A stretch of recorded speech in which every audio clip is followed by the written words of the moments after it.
L'info éco avec Capital. On commence ce flash par l'info pratique Capital. L'éco-prêt à taux zéro, ce coup de pouce destiné aux propriétaires engageant des travaux de rénovation énergétique dans leur logement, a largement été assoupli par la dernière loi de finances. Depuis le 1er juillet, il concerne désormais davantage de personnes, puisque tous les logements achevés depuis plus de 2 ans peuvent en bénéficier. Autre bonne nouvelle, la liste des travaux éligibles à cette offre de financement a été allongée. Ce nouvel éco-prêt à taux zéro concerne par exemple l'isolation de la totalité de la toiture ainsi que l'installation d'équipements de chauffage utilisant une source d'énergie renouvelable. Plus de détails à découvrir sur capital.fr. On passe au chiffre du jour. 20 €, c'est ce que coûte la location journalière d'une automobile en passant par une application entre particuliers tels que Drivey ou Wecar. De quoi réaliser une économie non négligeable en comparaison des tarifs proposés par les loueurs classiques. On parle de 30 € au minimum. Autre astuce pour réduire votre budget vacances si vous partez hors de nos frontières. Pensez bien à prendre une carte prépayée multidevises qui vous évitera des lourdes commissions bancaires imposées lors des retraits à l'étranger.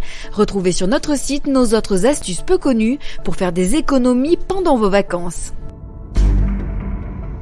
Le coup de gueule du jour est poussé par notre expert immobilier Henri Buzy-Cazot contre les critères de sélection des locataires. Invité dans l'émission Le Grand Rendez-vous de l'immobilier de Capital et Radio Imo, il s'agace des critères drastiques comme la caution exigée aux futurs locataires.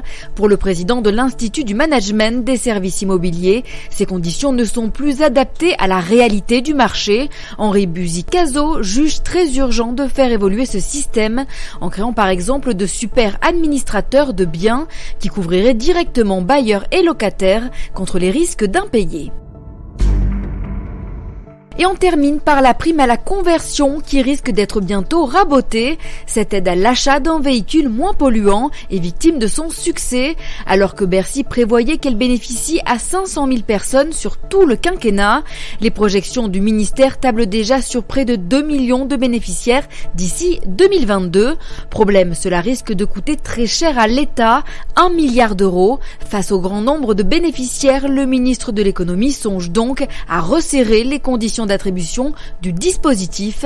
Il envisage notamment de réduire les véhicules éligibles à l'aide d'État ou de conditionner l'aide aux ressources des automobilistes. C'était l'info éco avec Capital.